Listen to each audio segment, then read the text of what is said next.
এই মুহূর্তে শুরুতে এই তাফসীরের এই প্ল্যাটফর্মে বসে যার কথা বারবার মনে হচ্ছে, যার কথাটা বারবার হৃদয়ে বারবার উকি মারছে, তিনি হচ্ছেন কিংবদন্তি শহীদ আল্লামা দেলাওয়ার হোসেন সঈদ রাহিমাহুল্লাহ।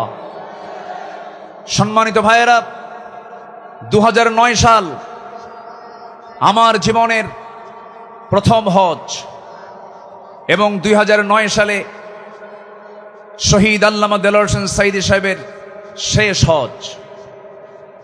আরাফার ময়দান, মিনা, মুজদালিফায় বিভিন্ন জায়গায় একসঙ্গেই ছিলাম। এক পর্যায়ে আল্লামা সঈদ রাহিমাহুল্লাহকে প্রশ্ন করা হলো, দেশে মামলা হচ্ছে, ট্রাইব্যুনাল গঠন হচ্ছে, হুজুর আপনার এই মুহূর্তে দেশে ফেরত না যাওয়াই ভালো, আপনি থেকে যান। উনি মুচকি হাসি মেরে বললেন, আমার প্রিয় মাতৃভূমি, আমার দেশ বাংলাদেশ, আমার দেশের জনগণ মানবেতর জীবনযাপন করবে, কারারুদ্ধ থাকবে, জেল খাটবে, রক্ত ঝরাবে, আর সাইদি পালিয়ে বেড়াবে, বিদেশে থাকবে, এমন শিক্ষা আমার রাসূল দেন নাই। তিনি জেলকে, হামলা মামলাকে তোয়াক্কা না করে বীরের বেশে তিনি দেশে ফিরে এসেছেন। 2010 সালের 30 জুন তাকে অন্যায়ভাবে গ্রেফতার করা হয়। দীর্ঘ 13টা বছর অন্যায়ভাবে জেলখানায় আটকিয়ে রাখা হয়। এদেশের নির্যাতনের ইতিহাসে সবচাইতে, রিমান্ডের সবচাইতে বেশি নির্যাতন করা হয়েছে আমাদের আল্লামাকে। সম্মানিত ভাইয়েরা, শুধু এটাই শেষ নয়, শেষ পর্যন্ত 2023 সালের 13ই আগস্ট চিকিৎসার নাম করে সেই জায়গা থেকে, জেলখানা থেকে জোর করে সেখান থেকে বের করে হসপিটালে তাকে ষড়যন্ত্রের মধ্য দিয়ে ইমাম আবু হানিফার ওই একই পদ্ধতিতে বিষ প্রয়োগের মধ্য দিয়ে পয়জনিং করে তাকে শহীদ করা হয়েছে। আমরা তাফসীর মাহফিলের এই প্ল্যাটফর্ম থেকে, তারই তৈরি করা এই ময়দান থেকে স্পষ্টভাবে জানান দিতে চাই, অবিলম্বে আল্লামা সাঈদীর খুনি হত্যাকারীদের চূড়ান্ত শাস্তি নিশ্চিত করা হোক। রাজি আছেন কারা কারা? হাত উঁচু করে দেখান মুসলমান।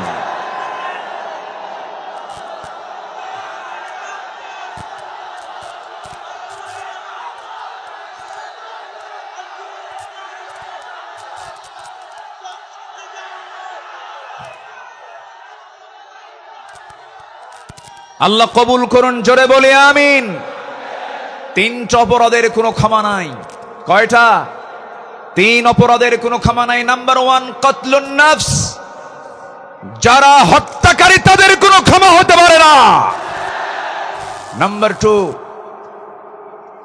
আশ-শাইখুজ জানি, যারা বুড়ো জেনাকার, যারা বুড়ো হওয়ার পরও যারা জেনা করে তাদের কোনো ক্ষমা নাই।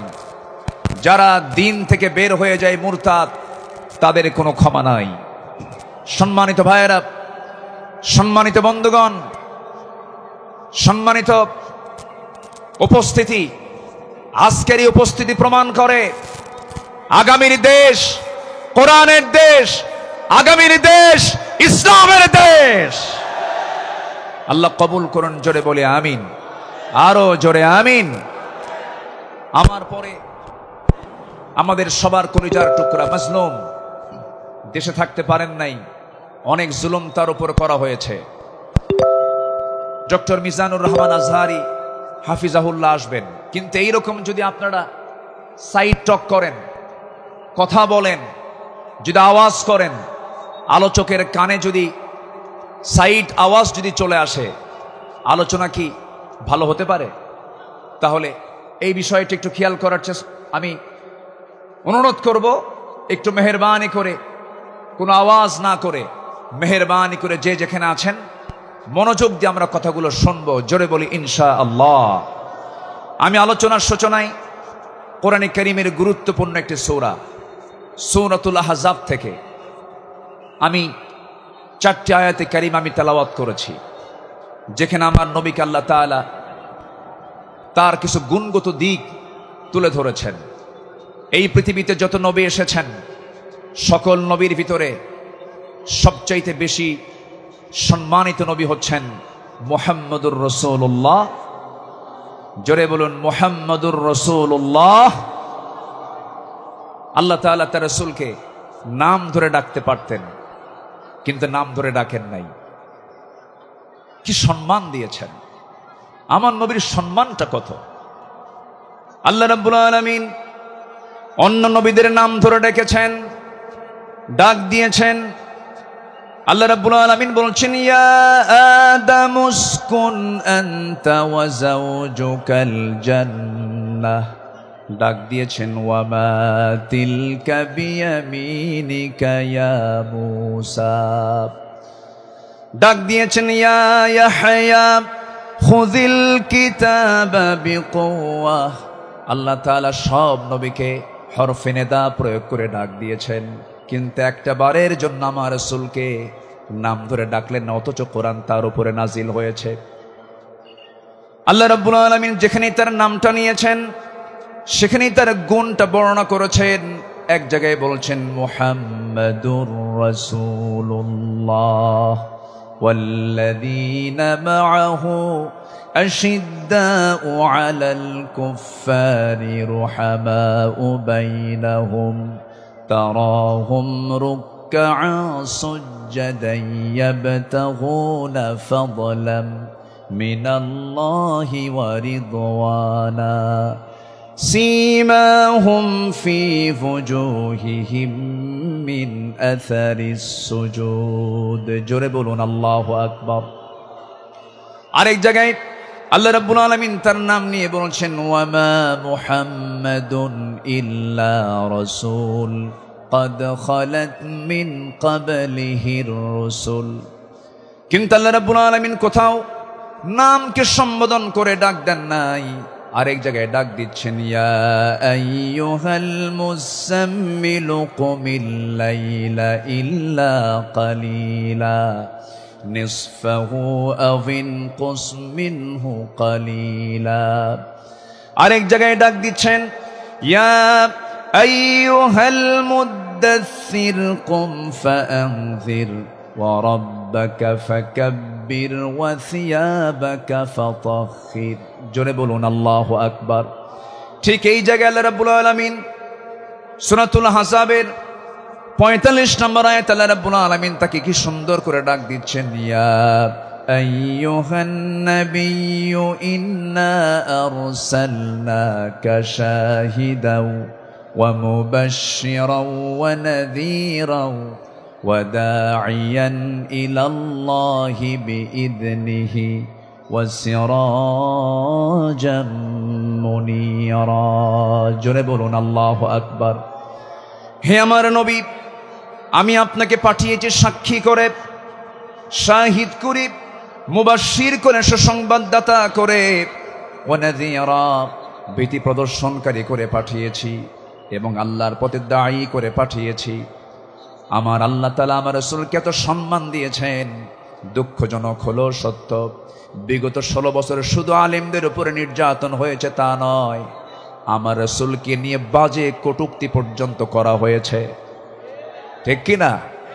রাসূলকে নিয়ে অনেক কটূক্তিও করেছে বিভিন্ন ব্লগাররা। আমার দেশে কিছু বুদ্ধিজীবী আছে যাদের কাজই হলো ইসলাম নিয়ে বাজে কথা বলা, রাসূলকে নিয়ে বাজে কথা বলা। রাসূলকে নিয়ে বলা হয়েছে, এমন ভাবে কথা বলা হয়েছে, রাসূল নাকি ছিলেন জেনাকার, রাসূলকে জঙ্গি মুহাম্মদ বলে গালি দিয়েছে। ওরা 16 বছর আমাদের তালিকা করেছে, আমরা এখন নাস্তিকদের তালিকা করতে চাই। কোন নাস্তিক কুলাঙ্গারের জন্য বাংলার জমিন আর হতে পারে না। সম্মানিত ভাইয়েরা, সম্মানিত বন্ধুগণ, আল্লামা সাঈদীর ফাঁসির রায় দিয়ে এক কুলাঙ্গার বিচারপতি, কি নাম? মানিক, হ্যাঁ 2 বছর আগে, বছর 2 আগে আমার নামেও তালিকা করেছিল, 116 জন আলেমের তালিকা করেছিল। 2 বছর পার হয় নাই, আল্লাহ তাআলা তার উপযুক্ত জবাব দিয়ে দিয়েছেন। ছাত্র বৈষম্য বিরোধী আন্দোলনে যারা অগ্রণী ভূমিকা পালন করেছেন তাদের জন্য দোয়া করতেই হয়। সম্মানিত ভাইয়েরা, এই পেকুয়ার মাটিতে চট্টগ্রাম বিভাগের প্রথম শহীদ হয়েছে এই চট্টগ্রামের এই পেকুয়ার সন্তান শহীদ অসীম। শহীদ অসীমের বাবা আছে কিনা জানি না, তাদের রক্তের বিনিময়ে, তাদের ত্যাগের বিনিময়ে এই বিজয় এসেছে। যুবকরা, তোমরা কোন আদর্শ লালন করতে যাবে না। যুবকরা, তোমরা বিজয় পেয়েছো, এই বিজয়কে ধরে রাখার জন্য একটা আদর্শ লালন করতে হবে, সেটা হচ্ছে মুহাম্মদ সাল্লাল্লাহু আলাইহি ওয়াসাল্লাম, তাহলেই সফল হবে। লাকাদ কানা লাকুম ফি রাসূলিল্লাহি উসওয়াতুন হাসানা লিমান কানা ইয়ারজুল্লাহ ওয়াল ইয়াউমাল আখির ওয়া যাকারাল্লাহ কাসীরা। সম্মানিত যুবকরা, আজকের মাহফিলে বেশি যুবকরা, ওই নেতৃত্বের মুখে তোমরা থুতু মারো যে নেতা তোমাকে নামাজের কথা বলে না, যে নেতা তোমাকে পরকালের কথা শোনায় না, যে নেতা তোমার হাতে অস্ত্র তুলে দেয়, যে নেতা তোমার হাতে নারী তুলে দেয়, ইয়াবা তুলে দেয়, মাদক তুলে দেয়, ওই সমস্ত নেতৃত্বের মুখে আমরা জুতা মারি, থুতু মারি। রাজি আছেন কারা কারা? হাত উঁচু করে দেখা।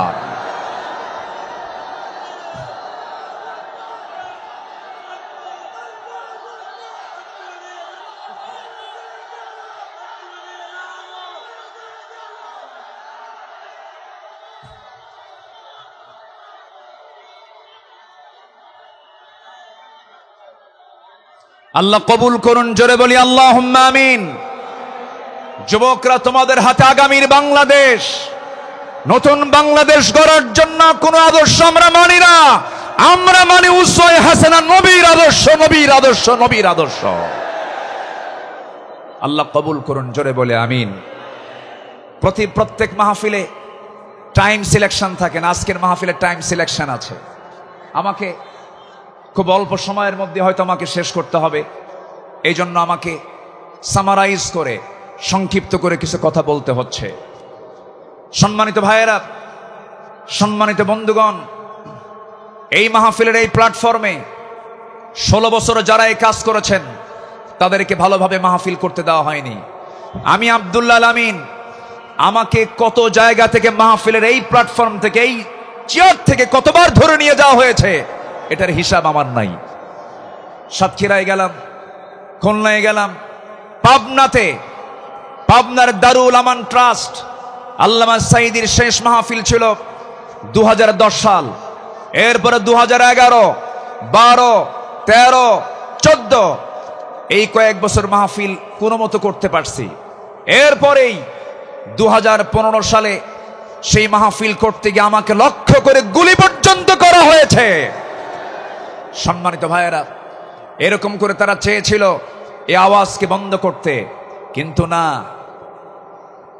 কোরআনের আওয়াজ যারা বন্ধ করতে চেয়েছে তাদের আওয়াজই বন্ধ হয়ে গেছে। তারা কি আছে? আলেমরা পালায়, আস্তে কোন আলেমরা পালায়। পালায় কারা? আমাদেরকে যারা রাজাকার বলে গালি দিয়েছে, পাকিস্তানি রাজাকার বলেছে, আমরা কেউ পাকিস্তান যাই নাই, দিল্লি রাজাকার সব দিল্লি গিয়ে বসে আছে।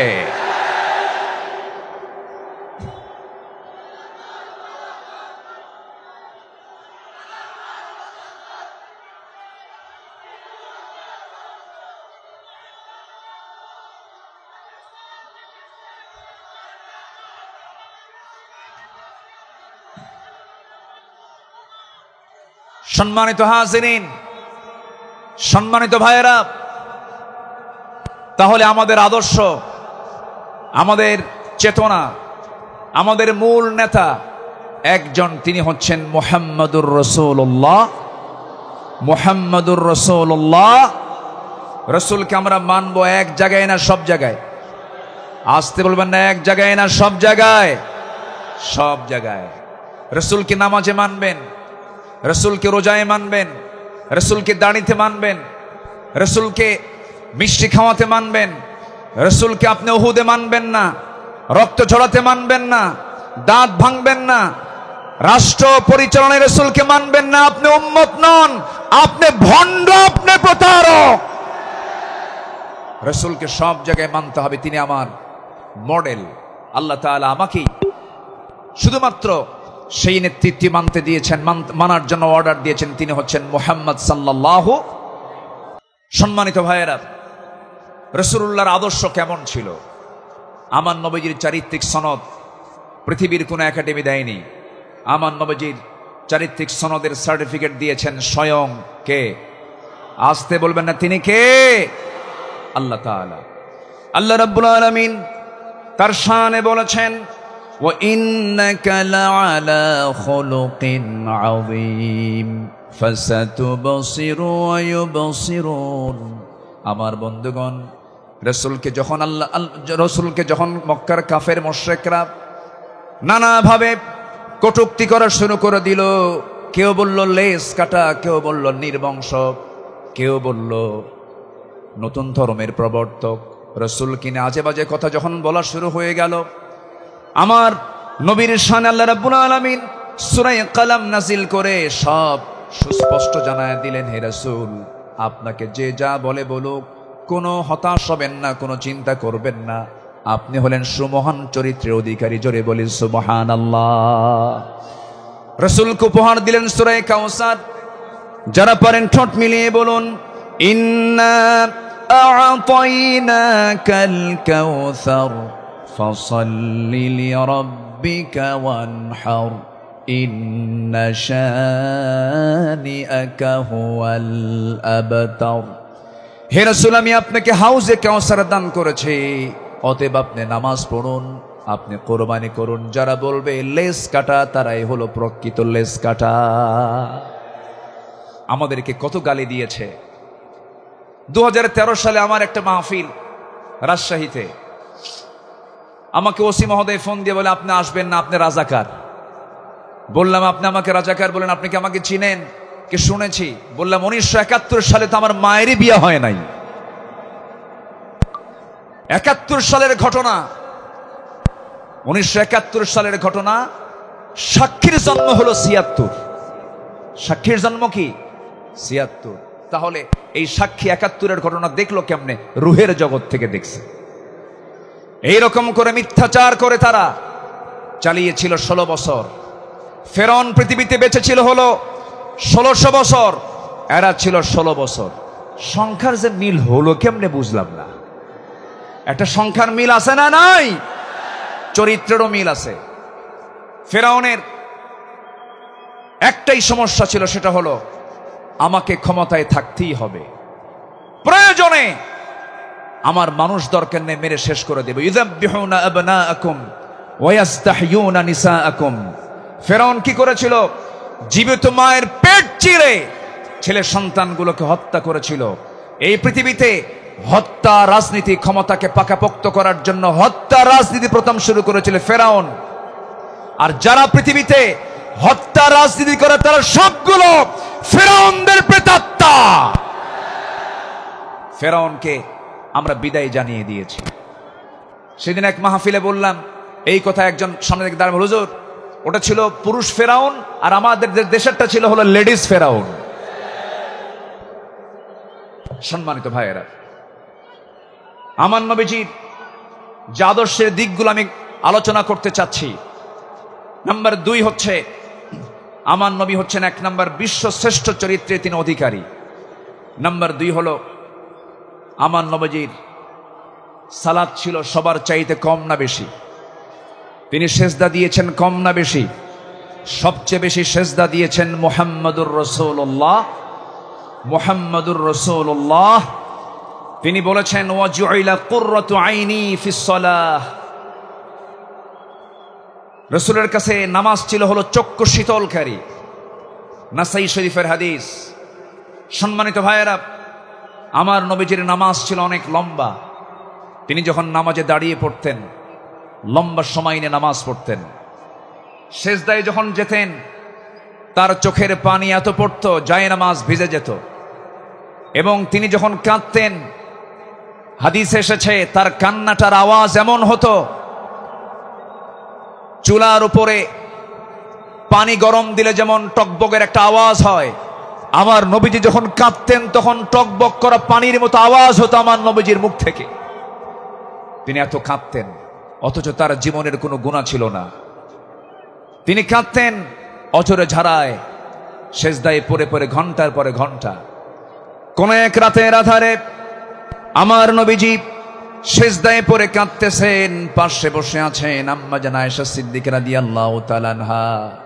আমার নবীজি লম্বা সময় সেজদার মধ্যে পড়ে আছেন, তিনি সেজদা থেকে মাথা ওঠান না।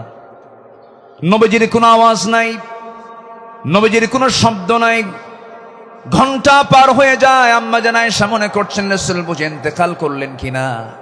নবীজির গায়ে চিমটি কাটলেন, চিমটি কাটার সঙ্গে সঙ্গে তিনি নড়ে উঠলেন। সালাম ফেরা শেষ হলো, রাসূল বলছেন আয়েশা তুমি আমাকে চিমটি কাটলে কেন?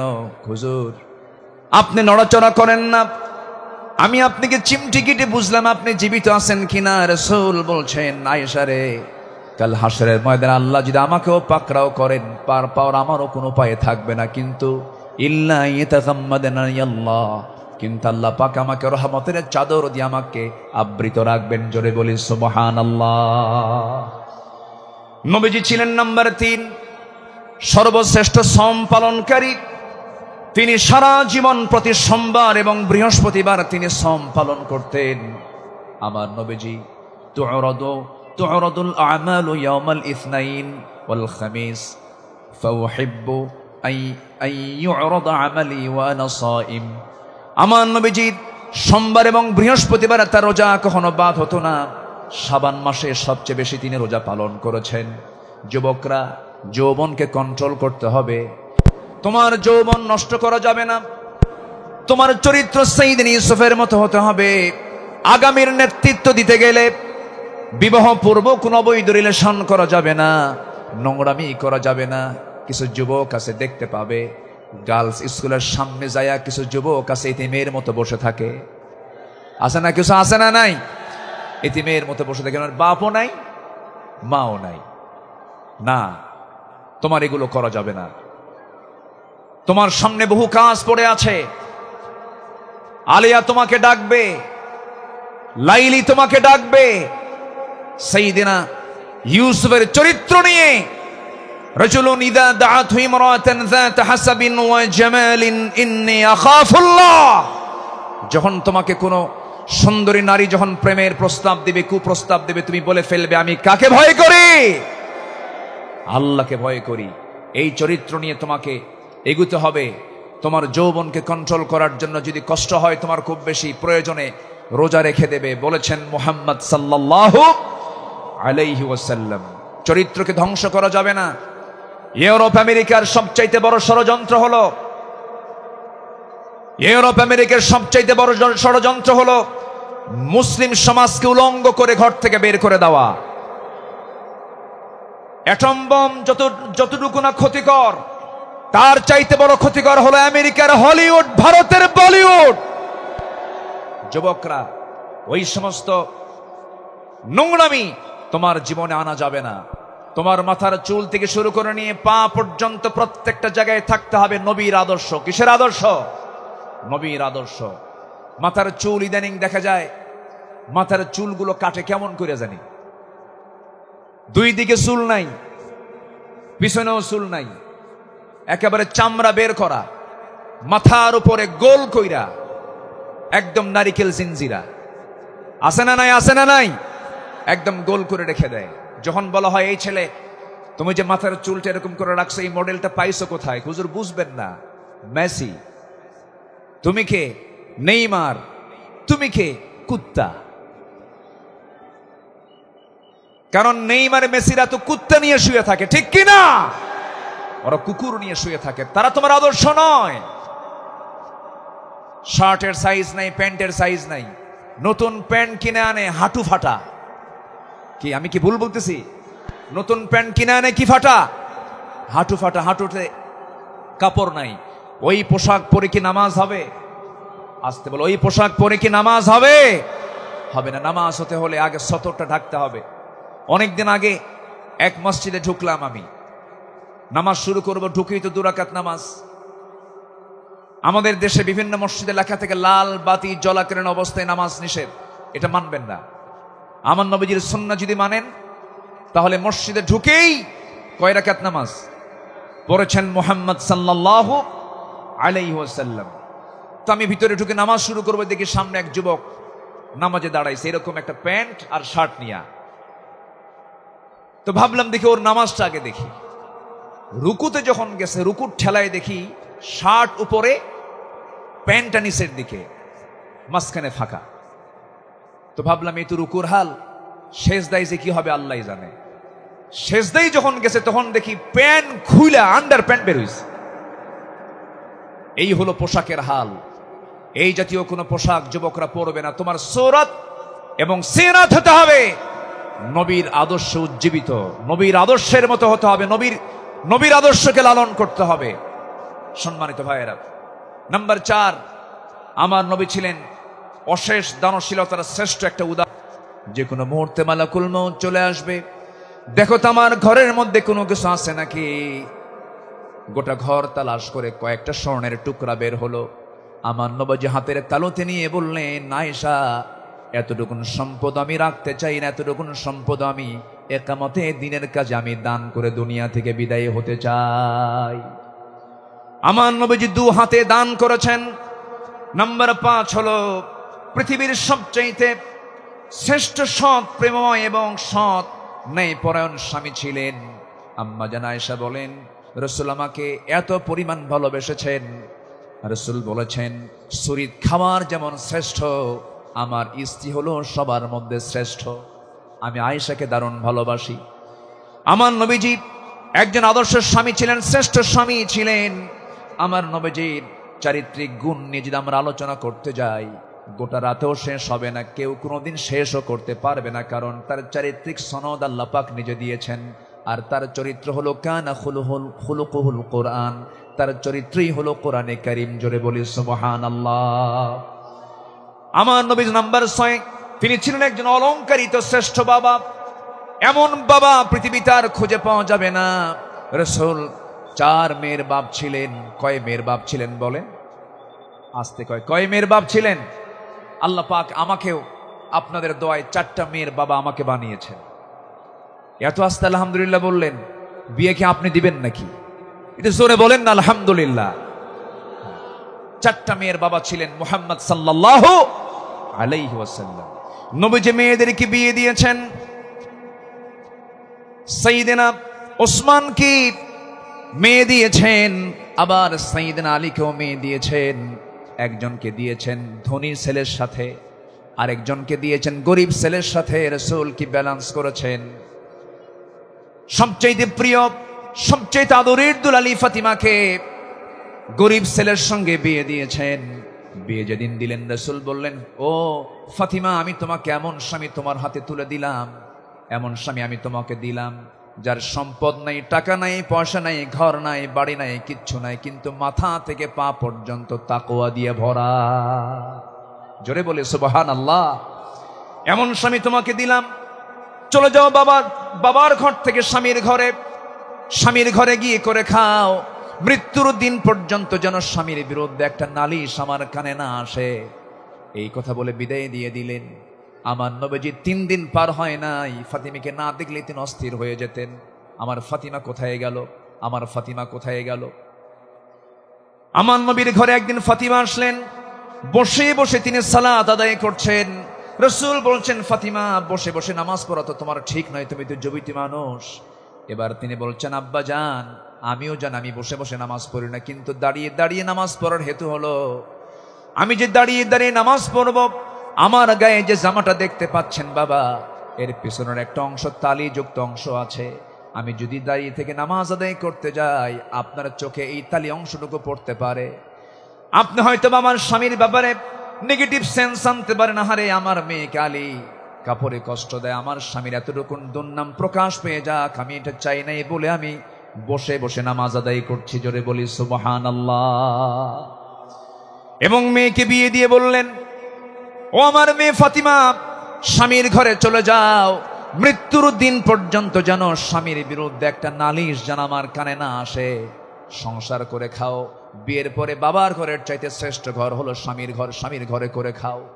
কিন্তু আজকের বাপরা কি তা কয়? আজকের বাপরা কি কয় জানেন? মেয়ে বিয়ে দিয়ে কয়, মা চলে যা স্বামীর ঘরে, যদি কিছু বলে শুধু ফোন দিবি, খাইয়া ফালামু। ঠিক আছে না? না, এই আচরণ করা ঠিক নয়। আমার নবীজি একদিন বসে আছেন, ফাতিমা রাদিয়াল্লাহু তাআলা আনহা তিনি তার আব্বার সঙ্গে দেখা করার জন্য আসছেন। এসে বলছেন, আব্বা, আপনি হলেন রাষ্ট্রপ্রধান,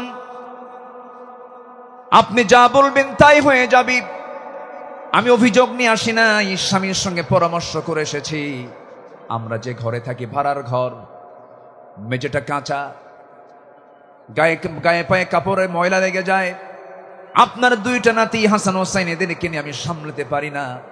দেখুন তো একটা খাদেম নিযুক্ত করা যায় নাকি, একটা কাজের মানুষ নিযুক্ত করা যায় নাকি? আমার রাসূল বলছেন, ও আমার কলিজার টুকরা মেয়ে ফাতিমা, এদিকে আসো। তোমার বাবা তার নিজের কাপড় নিজে ধৌত করে, নিজের ঘর নিজে ঝাড় দেয়। তোমার পিতা কারো সাহায্য নেয় না তার ব্যক্তিগত কাজের ক্ষেত্রে। আমি চাই আমার মেয়ে ফাতিমা তুমি এমনই থেকে যাও, দুনিয়াটাকে বড় করার চেষ্টা করো না ফাতিমা। আমি তোমাকে একটা আমল শেখায় দিচ্ছি, তুমি যাও সে আমলটা করো। সুবহানাল্লাহ, আলহামদুলিল্লাহ, আল্লাহু আকবার 33, 33 বার করে সকাল সন্ধ্যা পড়বে। আমার আল্লাহ তোমার সমস্ত কাজের জিম্মাদার হয়ে যাবেন। জোরে বলি সুবহানাল্লাহ। আমার বন্ধুগণ, নাম্বার 7 হলো রাষ্ট্রে প্রথম মসজিদ প্রতিষ্ঠা তিনি করেছেন, ইসলামী সংস্কৃতি প্রতিষ্ঠা করেছেন। নাম্বার 8 হলো বিশ্ববাসীর জন্য তিনি প্রেরিত কোরআনের প্রথম এবং শ্রেষ্ঠ প্রধান শিক্ষক তিনি। ইন্নামা বুইসতু মুআল্লিমান বুইসতু লিউতাম্মিমা মাকারিমাল আখলাক। রাসূল বলেন, আমি পৃথিবীতে প্রেরিত হয়েছি মানুষের চারিত্রিক মানকে তার চূড়ান্ত শিখরে পৌঁছে দেবার জন্য। জোরে বলি সুবহানাল্লাহ। নাম্বার 9 হলো যুদ্ধের ময়দানে তিনি ছিলেন অগ্রগামী, সাহসী একজন নেতা। বদর, উহুদ, খন্দক, এই সমস্ত যুদ্ধ তার প্রমাণ। প্রতিটা যুদ্ধে আমার নবী যে সবার পেছনে না সবার আগে, সবার পেছনে না সবার আগে, সবার আগে। সবচেয়ে মার খেয়েছেন উহুদের ময়দানে, সবচাইতে বেশি রক্ত ঝরিয়েছেন মুহাম্মদুর রাসূলুল্লাহ, মুহাম্মদুর রাসূলুল্লাহ সাল্লাল্লাহু আলাইহি ওয়াসাল্লাম। নাম্বার 10, সময় তো অল্প, আমাকে সংক্ষিপ্ত করে বলতে হচ্ছে। নাম্বার 10, সর্বদা তওবার জন্য অস্থির চিত্তের অধিকারী, অস্থির মনের অধিকারী। সর্বদা তিনি তওবা করতেন এবং তিনি বলতেন, তুবু ইলাল্লাহ ফাইন্নী আতুবু ফিল ইয়াউমি 100 মাররা। ও আমার সাহাবীরা, তোমরা বেশি করে তওবা করো, আমি বিশ্বনবী সারা দিনে 100 বারেরও বেশি বার তওবা করি। আল্লাহু আকবার। এই আমলগুলো আল্লাহ পাক সবাইকে করার তৌফিক দান করুন। জোরে বলি আমিন। নাম্বার 11, এই পৃথিবীতে সবচাইতে বড় জাকির ছিলেন, সবচাইতে বেশি তিনি জিকির করানেওয়ালা ছিলেন মুহাম্মদ সাল্লাল্লাহু আলাইহি ওয়াসাল্লাম। তিনি বলেছেন, মান ক্বালা সুবহানাল্লাহ ওয়া বিহামদিহি ফি ইয়াউমিন 100 মাররাতিন হুত্তাত খাতায়াহু ওয়া ইন কানাত মিছলা জাবাদিল বাহর। অর্থাৎ যদি কেউ 100 বার সুবহানাল্লাহ বিহামদিহি এটা যদি বলতে পারে, তাহলে সমুদ্রের ফেনা পরিমাণও যদি গুনাহ হয়, সেই গুনাহ আল্লাহ পাক তার জীবন থেকে সাফ করে দিবেন। রাসূল তার জিহ্বা সর্বক্ষণ কার জিকিরে ব্যস্ত থাকতো? আসতে বলবেন, কার জিকিরে ব্যস্ত থাকতো? আল্লাহর জিকিরে। নাম্বার 12 হলো ধৈর্যশীলতার জীবন্ত উদাহরণ ছিলেন মুহাম্মদুর রাসূলুল্লাহ সাল্লাল্লাহু আলাইহি সাল্লাম। ধৈর্য কাকে বলে, ধৈর্য কি, তার বাস্তব প্রমাণ হচ্ছেন মুহাম্মদ সাল্লাল্লাহু আলাইহি ওয়াসাল্লাম। মক্কার 13টা বছর তিনি মার খেয়েছেন, কত নির্যাতন সহ্য করেছেন, কত অত্যাচার তিনি সহ্য করেছেন। মক্কার 13 বছরের সাহাবা একরামকে মেরে মেরে রক্তাক্ত করেছে। খাব্বাবকে মেরে জ্বলন্ত অঙ্গার পিঠের মধ্যে ঢুকে গেছে, চর্বি দিয়ে অঙ্গার নিভে গেছে। তবুও তাদের মুখ থেকে একবারের জন্য বাদ যায়নি লা ইলাহা ইল্লাল্লাহ। কি ধৈর্যশীলতার তিনি পিরামিড ছিলেন, ধৈর্যের এক পিরামিড ছিলেন মুহাম্মদ সাল্লাল্লাহু আলাইহি ওয়াসাল্লাম। মক্কার মাটিতে নির্যাতন করা হয়েছে, সাহাবে কেরামদের উপরে অমানবিক পাশবিক অত্যাচার করা হয়েছে, কিন্তু এক চুল পরিমাণ তারা নড়েন নাই। বেলালের কথা কে না জানেন, সুমাইয়ার কথা কে না জানেন, ইয়াসার পরিবারের কথা কে না জানেন। এই সমস্ত সাহাবে কেরামের রক্তদানের মধ্য দিয়ে দিন কায়েম হয়েছে। সম্মানিত ভাইয়েরা, দিন কায়েমের জন্য যদি ধৈর্যের পরিচয় দিয়ে 13 বছর মক্কায় মার খেয়ে মদিনার 10 বছরে যদি সাহাবে কেরামের জীবন দিতে হয়, আমার নবীজির দান্দান মোবারক শহীদ করতে হয়, কোমর যদি হারাতে হয়, আমার নবীজির মাথা থেকে পা পর্যন্ত অসংখ্য আঘাতের চিহ্ন যদি বহন করতে হয় নবীজির জীবন থেকে, সেই দিন কায়েমের জন্য আগামীর বাংলাদেশ আমরা দিন প্রতিষ্ঠার জন্য যদি আমাদের রক্ত দিতে হয়, জীবন দিতে হয়, সেই নবীর পন্থায় কি জানমাল কোরবান দিতে রাজি আছেন? রাজি আছেন কারা কারা? হাত উঁচু করে আল্লাহকে সাক্ষী রেখে দেখায় দেন।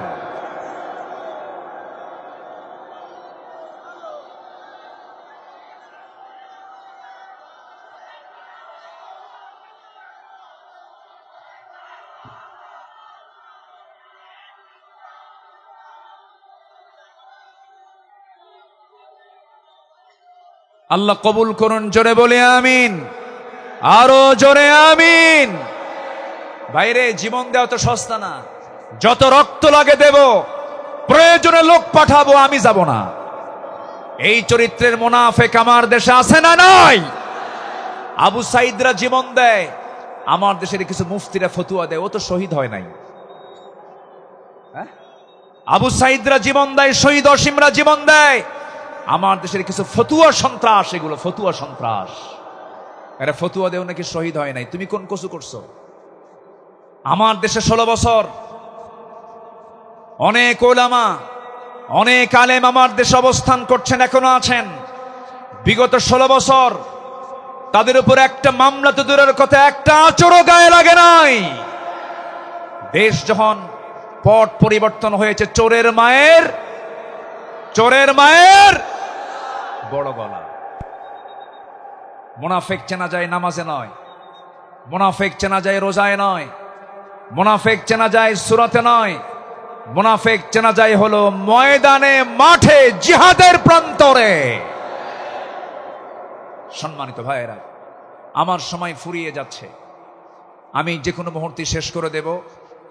আজকের মাহফিলের আরো কাঙ্ক্ষিত মেহমান আছেন, বিশেষ করে এদেশের ইসলামী আন্দোলনের জীবন্ত শহীদ তালহা বিন ওবায়দুল্লাহর যোগ্য উত্তরসূরি ডক্টর শফিকুল ইসলাম মাসুদ হাফিজাহুল্লাহ, তিনি অল্প সময়ের মধ্যে আমাদের মাঝে আসবেন। জোরে বলি ইনশাআল্লাহ, জোরে বলি ইনশাআল্লাহ।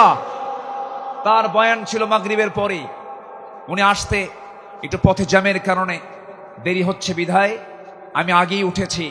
উনি ওনার তেজোদ্দীপ্ত হৃদয়ের খোরাক আপনাদের জুটাবেন। জোরে বলি ইনশাআল্লাহ, আরো জোরে বলি ইনশাআল্লাহ।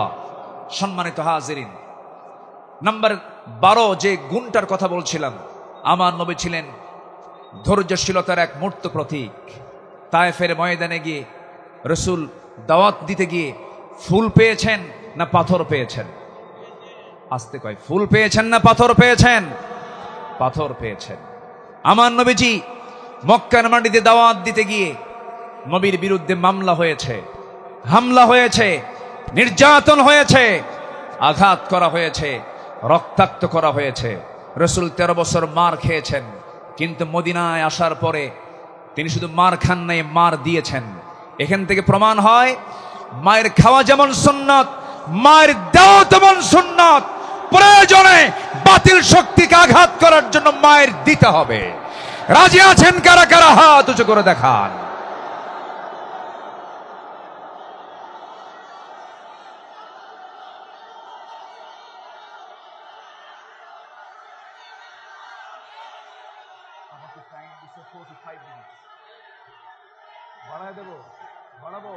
আচ্ছা,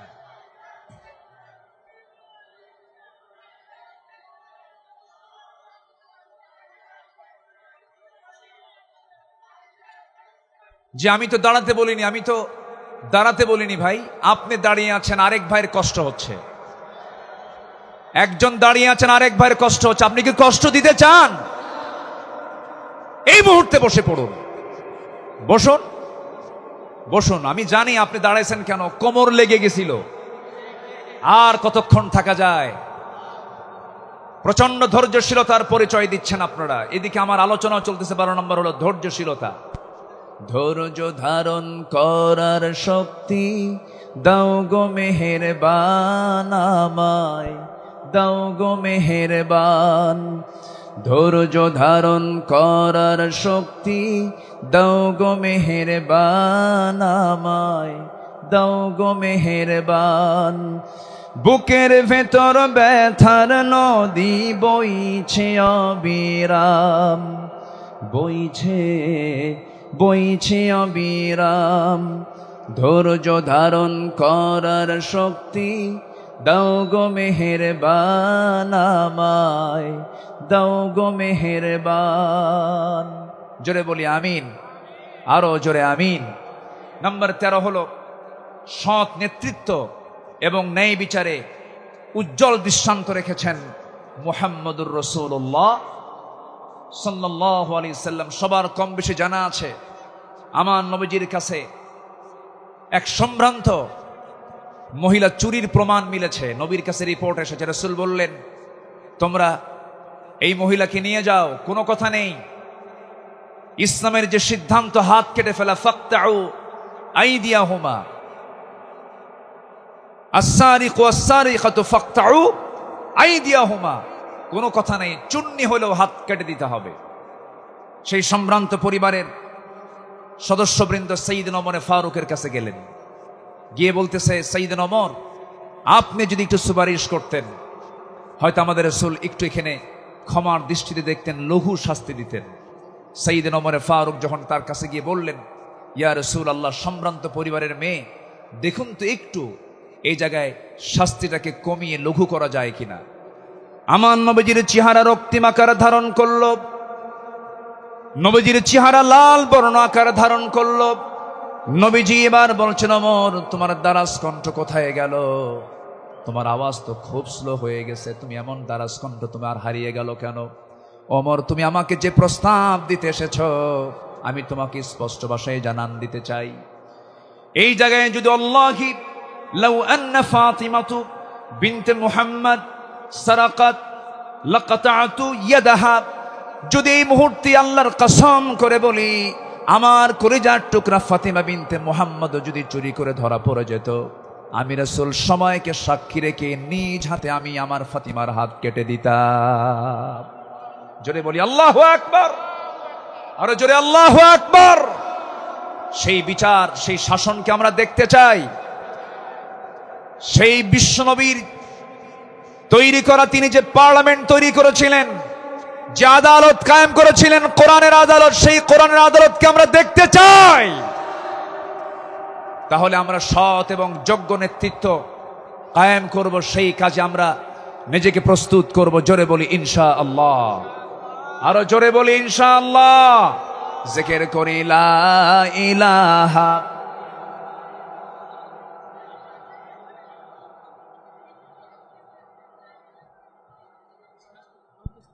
আসছে আরো জোরে লা ইলাহা, আরো জোরে সুবহানাল্লাহ ওয়ালহামদুলিল্লাহ,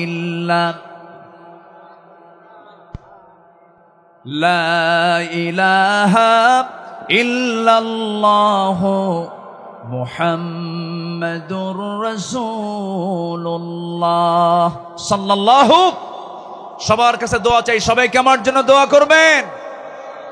সবার কাছে দোয়া চাই, সবার জন্য দোয়া করে আমি এখানে শেষ করছি। সুবহানাকাল্লাহুম্মা ওয়া বিহামদিকা আশহাদু আল্লা ইলাহা ইল্লা আনতা আস্তাগফিরুকা ওয়া আতুবু ইলাইক। আসসালামু আলাইকুম।